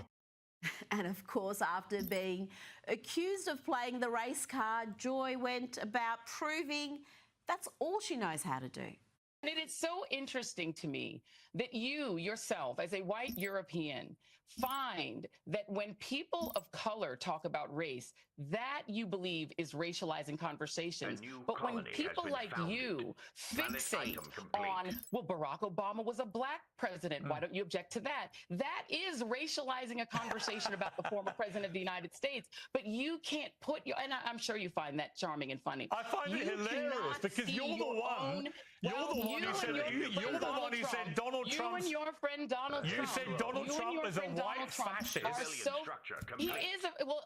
I agree with Mark when Obama did the same thing, last time I checked, I'm not allowed to mention his skin color.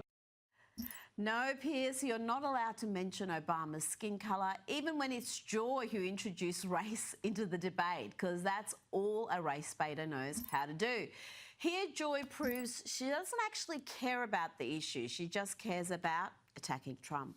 Do you know how many people Barack Obama deported in 8 years? I'm sure you're going to tell me. Well, why don't you guess? I don't know and don't care. Well, hang on. You don't know and you don't care. You've just given me... Because it's not the issue. You're trying to make the issue the southern border. Joy. You've just given me... Joy. The point is... Joy, given that you're obviously all over every detail of the Trump deportation policy and given you were on the airwaves in America on a daily basis through Obama's tenure, how many people did he deport in 8 years? I do not know. You'll tell me, I'm sure. Have a guess. But it's probably more than 1 million people. I'm quite certain. Have a guess. I think each 2 million. Right, it was 3 million. Resources have been located by our survey team. And your point being what? Your point being what? The point being you're an unprincipled hypocrite, Joy. I think that was Pierce's point. Now to another lefty, a far more sane one than Joy. Bill Maher has had a realisation. Turns out tariffs didn't tank the economy or the share market. They didn't cause a recession. In fact, they're doing precisely what Donald Trump said they would do. I remember along with probably most people, were saying at the beginning, oh, you know, by the 4th of July, somebody had a thing how the country was, the economy was going to be tanked by then. And I was kind of like, well, that seems right to me, but that didn't happen. Now, it could happen tomorrow. I'm just saying that's reality. So let's work first from the reality of that, not from I just hate Donald Trump. Because that's boring and doesn't get us anywhere and leads you to dishonesty. Because the truth is, I don't know what his strategy is. But look, the stock market is at record highs. I know not everybody lives by the stock market, but I also drive around. I don't see a country in a depression at all. Oh, Bill, if you want to know what Donald Trump's tariff strategy is, then just listen to what he's been saying for decades. He's spelled it out so many times. But sadly, despite Bill being much saner than the average lefty, he does still exist in somewhat of an echo chamber. Remember when Megyn Kelly schooled him over and over again? Maher was ignorant of the most basic facts like this. Hillary Clinton, of course, is the original election denier. I'm sure you voted for her in 2016. Well, she's not an election denier. She absolutely was the OG election denier. She, first of all, she came out before the sun had risen to concede the election to Trump. And then spent the next 4 years saying he was illegitimate. He was an illegitimate president. Okay, well, first of all, she didn't say he was an illegitimate. Yes, she did. You tell me exactly what she said. She said those exact words repeatedly. I believe he knows he's an illegitimate president. You can run the best campaign. You can even become the nominee. And you can have the election stolen from you. Now, this next clip is delicious. Here is Steve Bannon calling out the activist journalists of PBS on PBS. And the rhetoric about the judge, because a lot of lawyers say, you know, all of the rhetoric, calling for impeachment, the radical left lunatic, that this rhetoric that's not the type of thing the president should say. He should appeal. He should abide by the court ruling and not. Listen, by the way, was there any complaint from PBS or was there any complaint by the Democrats on the rhetoric used against the judges when the Roe v. Wade decision came out and they had to have police protection at their houses? I don't remember anything about the rhetoric being too high. All hands. You guys are so phony on the face of it. This is why we're defeating the left. The American people, as they see this, they go, these guys are a bunch of lying scumbags, which you are a bunch of lying scumbags. You try to terrorize Supreme Court justices over a decision that didn't go your way. I told you it was delicious. And talking about scumbags, here is Democrat Congresswoman Rashida Tlaib. This might be a new low for the squad. Halcyon people, this is all for you. By our survey teams. Military research complete. Comlink active. That's more like it. Now here's some news sure to make the average CNN viewer extra sad. Take it away, Harry. The bottom line is this. Despite everything that's going on in the world right now, Republicans are more trusted on Democrats when it comes to foreign policy and the world at large. And the figures show the American people, despite the relentless media campaign against the Trump administration and its foreign policy decisions, well, the American people have more faith in Trump and the GOP than the Democrats. When it comes to the issue of foreign policy, again, what you see is, in the American voters' minds, Democrats simply put can't hack it. More voters trust Republicans on foreign policy, very much like they did back during the 2024 campaign. What about the strikes on Iran? Because while they were being contemplated, they were not universally popular. No, they were not universally popular. And in the immediate aftermath, they were not universally popular. Look at this. Net approval rating, U.S. airstrikes on Iran. In late June, the net approval rating, look at that.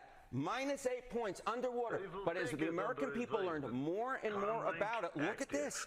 A 10-point rise. Now it's in the positive. The American people like the move that Donald Trump put on Iran, the U.S. airstrikes in Iran.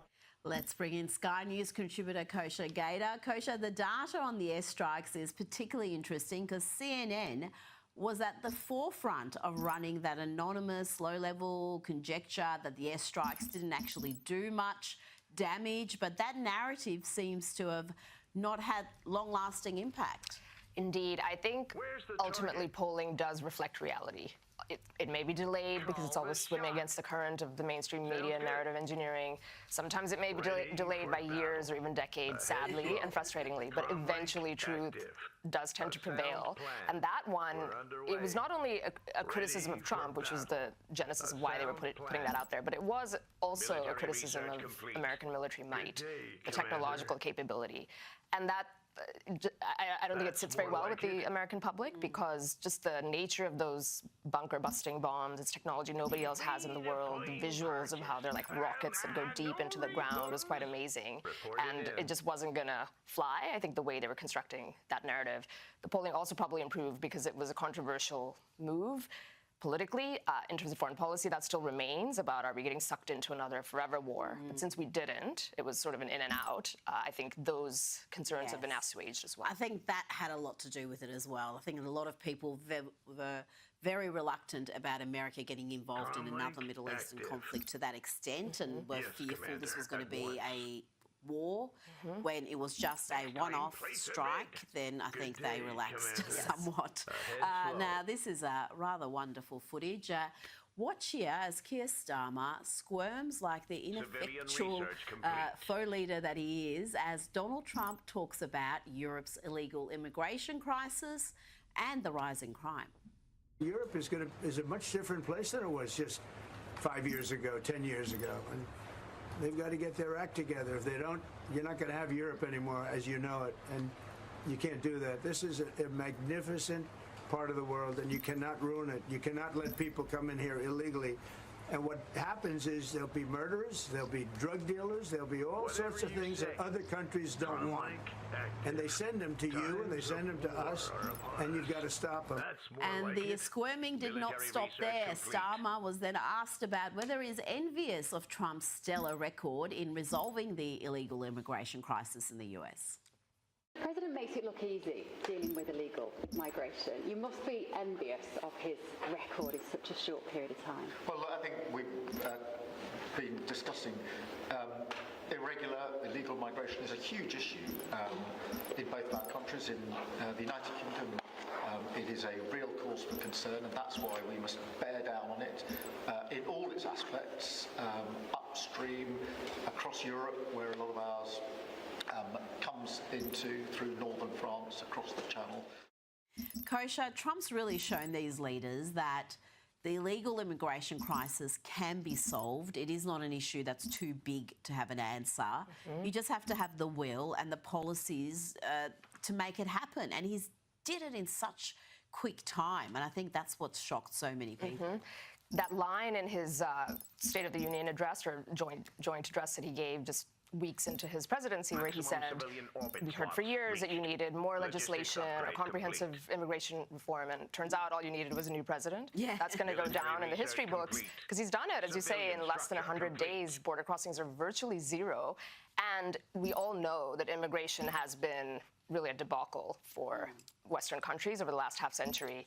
He's laying that bare. He's showing that it can be turned around, and it's just making the rest of the world leaders look totally impotent and feckless, that they're not able to do this. Their populations are crying out for it. They don't want any more of it, and he can just sit there now and take a victory lap and really show them up, as he should. Well, the solution seems to be from some of these countries, including in the UK, to crack down on free speech. And that was another topic for discussion, an issue that we know Trump cares passionately about. Where do you need me? Let's have a look at what's happening in the UK. They've got to crack down on people who want to voice their concerns about illegal immigration. Anti-migrant posts on social media are going to be monitored by an elite police squad. And yet we've got Keir Starmer claiming that free speech is very important to him and it exists in the UK. Additional credit. Discuss the importance of free speech today. Well, free speech is very important. I don't know if you're referring to any place in particular. Perhaps they are, but We've had free speech for a very, very long time here, so we're very proud about that. Kosha claims they have free speech in the UK, but this latest crackdown on free speech is coming as protests outside asylum hotels have spread across the country. And we've got people right now locked up for, some of them, lengthy terms, around 3 years, for things they've posted in opposition to immigration. It's outrageous. Months, even up to 3 years, as you say. One is a 55-year-old mother who was locked up. So these are not violent offenders. And this whole concept of hate speech or bigoted speech leading to these task forces for immigration. They also did it for COVID in 2020, 2021. They had a secret sort of investigative unit that was looking to combat disinformation around various COVID measures that potentially could lead to prosecutions or arrests, and I think did in some cases. So Keir Starmer is right in that there is a long history of free speech in the UK, going all the way back to the Magna Carta in 1215. That's where it all germinated out of. That's what makes it even more shameful and sad that they're doing this. It has to be defended. And this issue is only going to brew. It's headed towards a collision course, because in addition to arresting their own citizens like they have, they're doing things like putting these huge fines against American big tech companies who are not without sin, those big tech players. However, they're appealing all of them, and these other governments coming in and trying to find 6, 8, 10% of global revenues is going to come into Trump trade deals and other negotiations as well. So this fight is just getting started. It's crazy. I've been seeing screen grabs that people have posted from the UK where just posts about immigration are completely blanked out. You can see them elsewhere in the world, but you can't see them in the UK. And we've got people who have been accused of incitement via their tweets, serving longer jail terms, some of them, than people involved in the grooming gang scandal. I mean, it's just absolutely crazy. We've got more squirming from the UK Prime Minister here. Trump's asked about whether he's going to go to London, and he can't help mentioning Sadiq Khan, the mayor, and how terrible he is. You visit London during the state visit? I will. I'm not a fan of your mayor. Why not? I think he's done a terrible job, the mayor of London. But the nasty person, I think he's done. I think he's a friend of mine, right? No, I think he's done a terrible job. But I would certainly visit London. Yeah. I love how Trump just ignored what Keir Starmer said there and just reiterated, yes, Sadiq Khan is doing a terrible job. He's a nasty person. It's so funny because he says he's doing a terrible job, which is true if you want to defend that. Crime has been up, basically knife crime, violent crime, sexual assault. They call it something like there's a rape reported per hour now in London, even shoplifting and all these things. And not all of that is at his feet. There are other upstream reasons for it, but that's not a good record, even though it does bear saying that he's the only mayor who's been re-elected 3 times. So he does keep getting re-elected despite that. That's true. But I love how Trump added that extra personal layer. He's doing a terrible job as mayor and he's nasty. And that's when Keir Starmer felt the need to come in and defend him, and he just swatted it away. Nope, he's doing a bad job. Ignored it, just kept talking. Now, a warning to our viewers, this next story does have some distressing content. It's a horrible story. What looks like race-based violence from Cincinnati received scant coverage until the Vice President talked about them.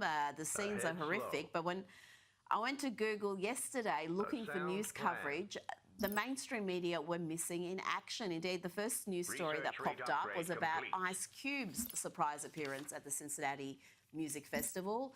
But that has all changed now because the Vice President was asked about this issue and he had this to say. What I saw is a mob of lawless thugs beating up on an innocent person, and it's disgusting. And I hope every single one of those people who engage in violence is prosecuted to the full extent of the law.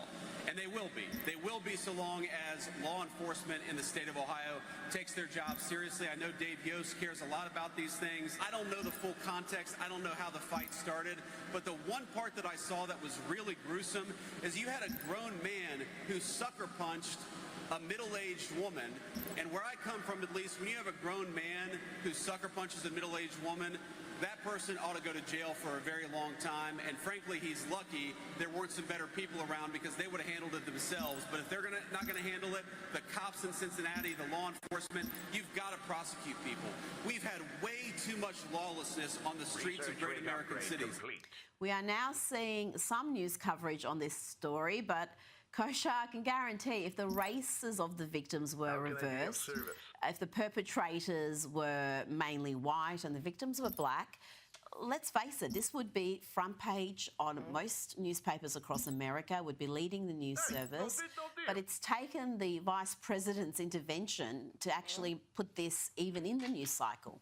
The media, thankfully, is just getting more and more irrelevant, and there are these alternatives with independent media, and it's going viral online, as you said. But it is so frustrating because they don't cover it, they won't cover it. There are some rumors and rumblings that there was some kind of racial slur uttered. There's no evidence or reportable specificity around that. But if that emerges, that that's what instigated this, it doesn't justify obviously being beaten down like that, then I suspect the media will cover it because it'll give them a little bit of a motivation that they'll zero in on.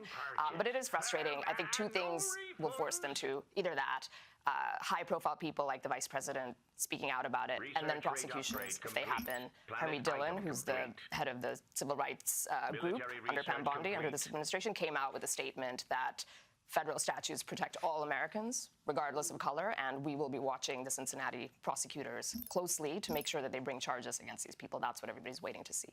Absolutely, and yeah, she's a very good operator indeed. Vivek Ramaswamy has weighed in as well. He's running to be the governor of Ohio, and he posted this earlier today. He said he spoke to Holly, that's the woman who was knocked out, and she's a single working mum who went to a friend's birthday party. It's unconscionable that there were no police present in the area in Cincinnati on Friday night, or even an ambulance to take her to the hospital.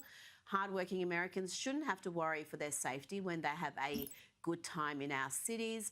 Holly said not a single local or state official had yet reached out as of earlier this afternoon, other than one police detective.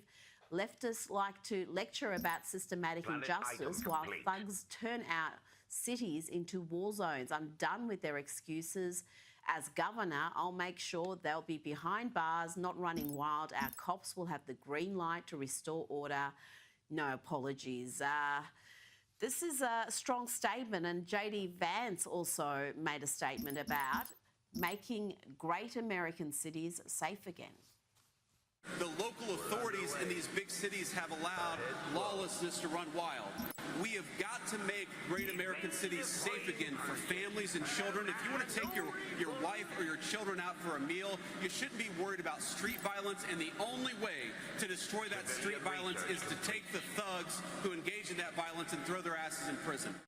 And I tell you, this could be the issue that turns those big cities red, because the big cities are almost all blue. Yes. But crime is just running rampant, and people are sick of it, surely. Yes, you see little sparks of that. So Ohio as a state has turned quite red and has gone to Trump by 10 points in every election, actually, that he's run in 3 times. But you're right, these cities are not. The mayor, the vice mayor of Cincinnati came out with a statement trying to water it down and saying, oh, this was just an adult fight, is how she couched it, because they don't want to admit how derelict they are in their duty. Right. I mean, I've seen the full footage that's available online. It's disgusting. And this wasn't a fight. This was a full-blown gang attack. 2 helpless people bashed.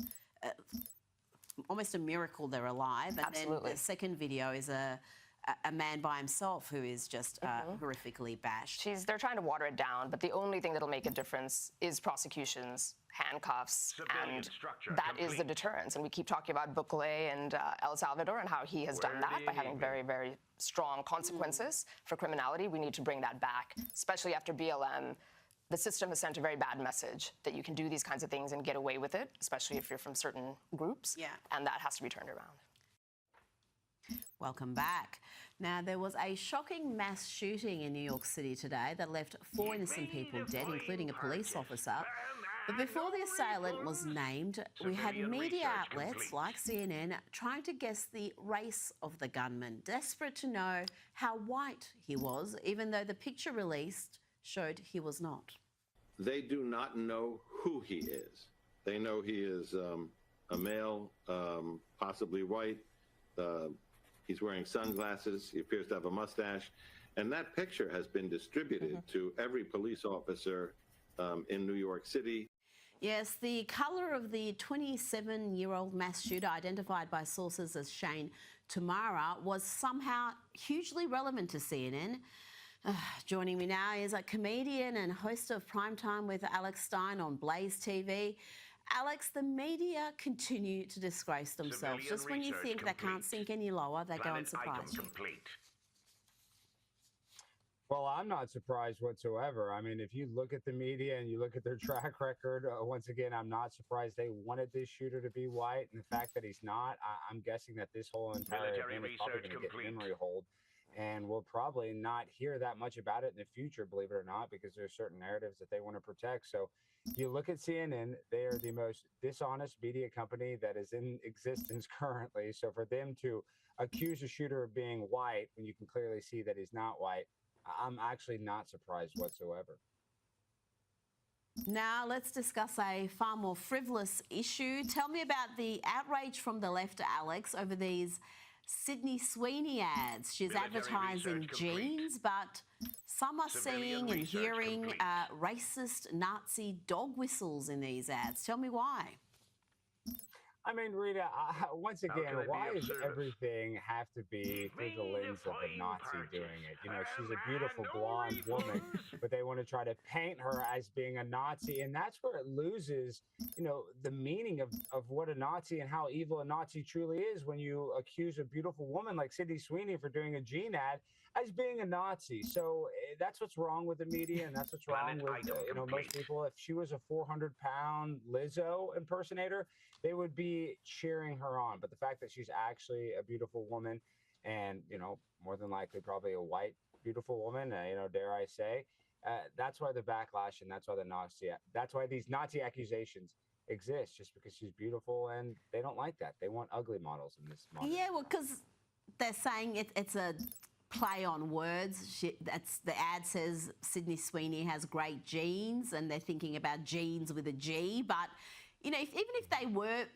playing up those words, if they ran that ad with Beyonce or some other person of colour and had exactly the same line, no one would be having a meltdown about it. It's just really is quite bizarre. Now, let's go to California, and the lawlessness there is out of control. The shoplifting is out of control. We've now even got cookies under lock and key. Look at this. Somebody come look at this. Look at this. Somebody come and look at this. Look at this. Alex, we're used to seeing high-cost items under lock and key, but cookies and donuts now? Complete.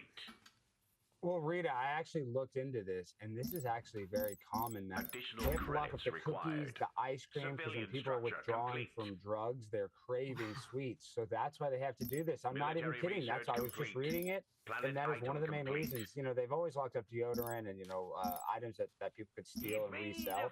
But now, because of all the people withdrawing from drugs, they have to lock up the sweets because people literally crave them. And it's really sad. So something that looks silly like that, it's pretty evil, the reason that they have to do that. Well, it's also evident in New York. I've seen toothpaste and toothbrushes, all sorts of things under lock and key there. Let's check in on the fans of Stephen Colbert. This is in New York, holding a protest, and it was a rather sad little affair. Civilian research complete. Additional credits required.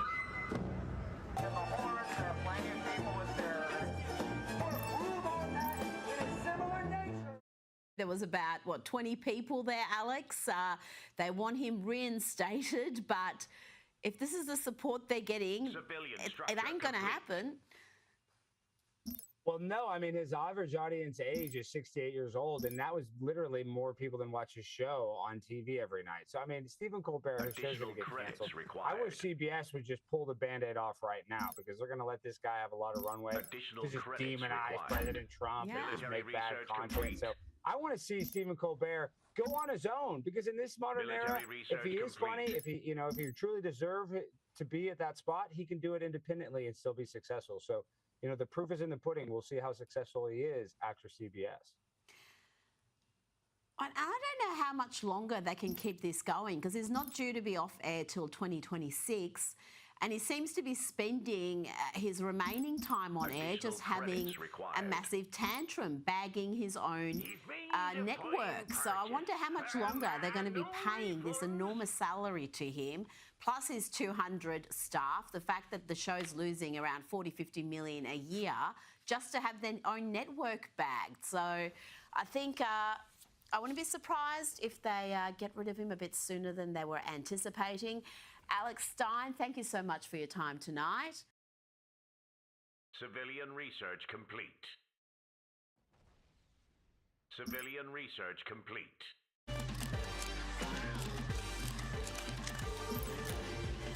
Good evening and welcome to a program devoted entirely to lefties losing it. Military research tier complete. Let's start with just how nasty, bitter and full of hate the modern left has become. This next woman is so demented with hate that she wants you and your children and your grandchildren to die. That's not hyperbole, it's precisely what she says. I would like for you to die of measles, of polio, of all the horrible diseases that living in this country, in this additional credits required. Privilege and ignorance and morbid stupidity. You've had the luxury of not having to worry about it because it doesn't really affect you. I hope it affects you. I hope it affects your children. Additional credits required. I hope it guts your community. That will make my life meaningful and extremely happy. Charming. She wants your family to die and your community to be gutted. It'd make her happy, that's what she said. That's from the side that likes to portray itself as tolerant and compassionate. And they also like to portray themselves as intelligent and educated. Let's hear from this young lefty who praises Hamas and claims that Israeli hostages have also praised Hamas, and in particular Hamas's complex organizational skills. Long live Hamas, long live, their really complex organizational skills that, even Israeli hostages have talked about their admiration and respect for. Based off of what Trump has said about his business endeavors in Gaza, I think that he will definitely try to do so. I definitely think Hamas and the other resistance groups are gonna probably kick his ass and kill a bunch of people if they are trying to do anything to Gazans' home. Now to Joy Behar from The View, the insane asylum masquerading as a TV show. Here she claims that it's the right that are snowflakes, and then she seems to indulge in some democracy denial. Is she really questioning that Donald Trump won the election? By the way, there's such snowflakes on the right. If you say anything about them, they're going to the lawyers in 2 seconds. Bannon he's out there saying that Trump won the election. We know he didn't win the election.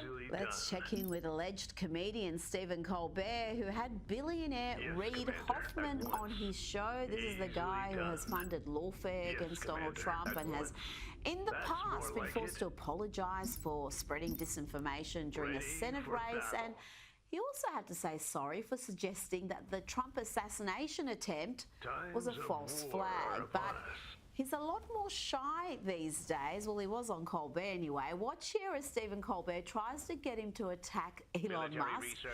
But this is the best Hoffman could do. You know Elon. Should we trust what's going on? Well, I think, let me put it this way.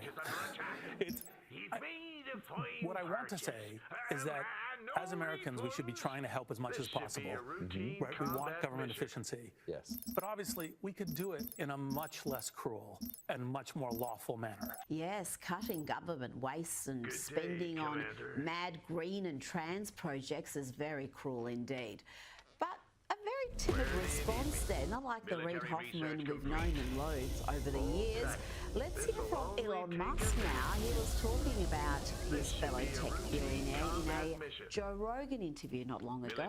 Known Epstein clients, who are obviously extremely powerful, powerful politically and very wealthy, are Bill Gates, Bill Clinton, and Reid Hoffman. Why was Reid Hoffman so intense? You think it's because they're worried about the list coming out? This'll only take a minute. Yeah, one of the reasons. Fascinating. Time for some local lefties losing it. Let's check in with Tasmanian Senator in the Australian Parliament. This woman is a senator in the Australian Parliament. Her name is Jackie Lambie, and she's mad about US tariffs on Australian aluminium. And still, listen to how she would handle this issue. Talk about delusions of grandeur. It really is quite scary to think this woman is a senator. Quite frankly, we don't owe the United States anything. You have one or two choices. You can sit here in a corner now and you can do nothing and let them walk all over the top of us, or you can continue to play the nice game, which, by the way, has not done anything to help us. So now it's about time you started hitting them back where it hurts. And these things will hurt. I can tell you, if they do not have access to Pine Gap and the communications there, then they are not gathering any intelligence over this side of the world. This is huge. So just warn them. We will close their intelligence off. It's huge, folks. It's huge. And Jackie Lambie is no stranger to saying wildly unhinged stuff. Remember this when she called for Elon Musk to be imprisoned for insisting that XBA free speech platform? Musk has no social conscience or conscience whatsoever. I don't know, whatever Elon Musk is on, it says that that's okay to continue to air that is absolutely disgusting behaviour. And quite frankly, the bloke should be jailed. And the sooner that we can bring rules in or do something about this sort of game playing with our social media, the better off we're going to be. But quite frankly, the power that man has, because of that platform that he's on, it's got to stop. And let's not forget this meltdown on Sky News last year. So when it comes to the tech billionaire, like I've already said, I think he's a social media knob with no social conscience. He has absolutely no social conscience. Someone like that should be in jail and the key be thrown away. That bloke should not have a right to be out there on his own ideology platform and creating hatred. who exactly is spreading hate, Jackie? Perhaps look in the mirror. And the mystery may have been solved. Who was the member of the media who hit Donald Trump in the face with a mic? Let's play the incident from the weekend, and Trump's reaction here is priceless. This is how I look at my son when he forgets to put the milk back in the fridge. Mr. President, obviously you're concerned about the situation in Gaza. Now, everyone assumed that was an accident, a clumsy member of the media embarrassing themselves, but what if it was a little bit more sinister than that? What if it was some TDS-afflicted lefty? Well, perhaps both things can be true, but the woman who has been named as the culprit by various internet sleuths is this one. She is a lefty activist masquerading as a journalist, like the bulk of the US media. She's not special. She even wrote a piece accusing Donald Trump of mimicking Adolf Hitler's language. Yeah. Let's see if there are any more clumsy moments from reporters, but at least we can exonerate this dude. He clearly had nothing to do with it whatsoever. God, I do love the memes at the moment. People are doing some very good work. Now, let's check in with someone the Secret Service should never allow around Donald Trump, but perhaps Elon Musk. This is once hilarious comic Bill Burr, who went a little nutty during COVID and has never really recovered. Maybe long COVID is real. Watch this insane diatribe about Elon Musk, claiming he gave a shout out to Hitler. This is nuts. Veterans that people in the armed services that died trying to stop Hitler, and then this guy comes in, and does that while being an immigrant too, which is kind of the whole thing. Just none of it like tracks how you could be to support the troops. America, love it or leave it, and then this guy comes in and gives a shout out to Hitler. You know what, I'm old enough to remember just a few years ago when Bill Burr was still funny, and when he was mocking those who used stupid Hitler analogies. He is the reference. Anytime you want to say somebody's evil, you just say he is the next Hitler. Donald Trump, he's the next Hitler. It's always he's the next Hitler. He died like, what, 75 years ago? Nothing quiets a room like dropping the H-bomb. Now to a disgusting piece of Jew hatred. This is real Jew hatred in 2025, and as we've seen in the past 18 months, there's been an explosion of these incidents, often perpetrated by the left. The people who call everyone Nazis and Hitler and fascists are the ones that have revealed a virulent strain of anti-Semitism amongst them, including these young ladies in Ireland. Watch the frightening levels of hate and ignorance here as they abuse and spit on a Jewish man. This is my daughter's son. You can take a video all you want. You're not welcome in Ireland. Tell me your son's not welcome in Ireland. Yes. Israel is on its way out. The UK Israel is on its way out. And you're not welcome. I love you too. I hope. Did you just spit on me? I did. Okay. I think it's time for a trip down memory lane and let us marvel at how Australia's international reputation as a laid-back, sane country with robust, resilient people was altered, perhaps forever altered, when our leaders lost their ever-loving minds during COVID. Never forget the lunacy that was cheered on by the media, the activists and academic class. For those watching overseas, and this segment is watched by millions of people overseas every week, the following 34 seconds features various state leaders and chief health officers starring the sunset-fearing former Victorian Premier Dan Andrews. Playgrounds, basketball courts, skate parks and exercise equipment, despite the fact that it's outdoors, will be closed. People can walk the dog around the street. Don't talk to neighbours. Browsing is not allowed. So please, when you open your front door, just think for a moment. Do you really need to go out? If you are at Adelaide Oval and the ball comes towards you, my advice to you is to duck and just do not touch that ball. There's a whole bunch of people down the Ryback Beach last night who thought the best thing to do was to go and watch the sunset. I'm sure it was a beautiful sunset, but that's not in the spirit or in the letter of these rules. You got to watch out for those dangerous sunsets. Yeah, that's where COVID strikes most, outdoors, watching sunsets. And let's not forget this gem. Then WA Premier Mark McGowan having a woman translate English into English. I still can't believe this happened. You can die from the corona or get really sick. People can pass away from this corona, or people can get really sick one. It's time to get the corona needle to keep people and countries strong. Again, it's time to get them this needle. Civilian research complete. Defense upgrade complete. All the people and country proper strong Military research now complete. let's hear from this non-binary personal trainer who thinks having a gym for just women is sexist, dangerous, not safe for women. Forces have arrived. So I keep seeing stories about this new women's gym that's for biological women, but no trans women, right? And I just